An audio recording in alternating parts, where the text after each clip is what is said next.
Drumming up support. Taiwan's President Ying-jeou has been crisscrossing the island trying to sell his most controversial policy to date. A groundbreaking free trade deal with one-time enemy China. On the eve of the signing, Ma gave Al Jazeera unprecedented access, including a ride in Taiwan's version of Air Force One. Confident he is making the right decision, the president says the deal is a matter of life and death for the island. What I'm trying to say is, only by opening us up, only by having more globalization can Taiwan survive. Ma is banking heavily on his popularity and long history of good works to win support. Here he attends an anniversary for a school for the hearing impaired. Later, at a meeting of farmers, he tells them the trade pact will give them access to the world's biggest market for their goods.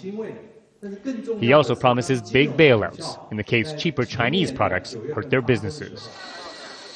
In 2 years as president, Ma has opened direct air routes with China and for the first time allowed Chinese tourists to visit, a policy of friendly engagement he defends. They are becoming, as you know, the second largest economy of the world. You can really avoid the possibility of having trade and investment with them. A large segment of Taiwan's population remains unconvinced. Protests led by the opposition accuse the president of a hidden political agenda, that he's conspiring to give away Taiwan's sovereignty. This is not about globalization. This is about Chinese domination. It will only mean Taiwan will lose its democracy and freedom. Ma is at best naive. Since splitting in 1949, Taiwan and China have lived an uncomfortable coexistence. At first, there was outright war.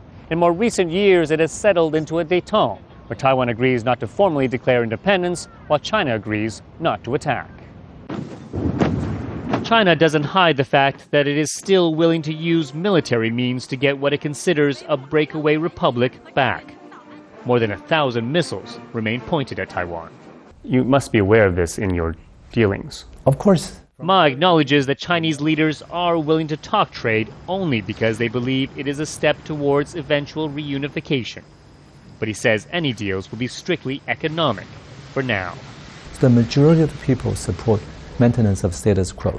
That is why I believe a long enough historical period of peaceful development for the two sides is very important to let the people who have a common heritage of history and culture to seek what will be the best solution for the two sides. That takes time.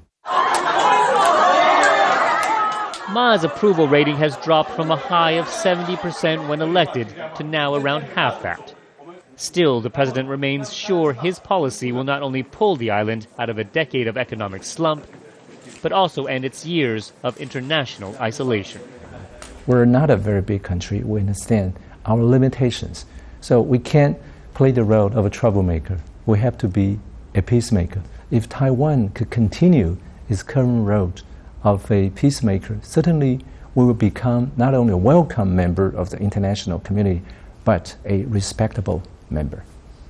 Steve Chao, Al Jazeera, Taipei, Taiwan.